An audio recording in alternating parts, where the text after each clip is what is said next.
So another great question that I get asked is, do I have to have tiles in my shower? Well, come with me and I'll show you.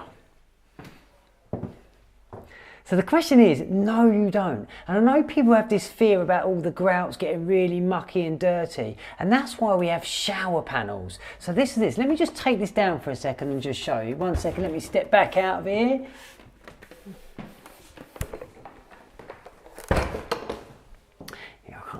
Right, okay, so these are wet wall shower panels. So as you can see, it is a seamless board with no grout lines or anything. So it's a very easy to keep clean product. Very, very popular, comes in lots and lots of different colours. What it is, it's like a marine ply board with a Formica coating to it. So it's completely watertight and sealed. The one thing you do, depending on the actual sizing of it, like I've got this big run here, you have to have these, what they call joining strips, where the board connects into them and then they go along, and then they have different trims as well, which obviously make the joints join together on corners, internal and external. But it's a really cool product. It works really, really well. So the answer to your question is no, you don't have to have tiles in your shower if you don't want to. This is a very cool alternative. And once again, it just comes down to what you're actually designing and the color scheme you're trying to work with, and making sure this suits in with everything you're trying to achieve from your bathroom.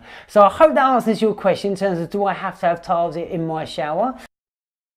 So if you'd like to go and check out all my blogs, videos and articles I've designed especially for you to help you with your home improvement project. So go check them out and I'll catch you next time.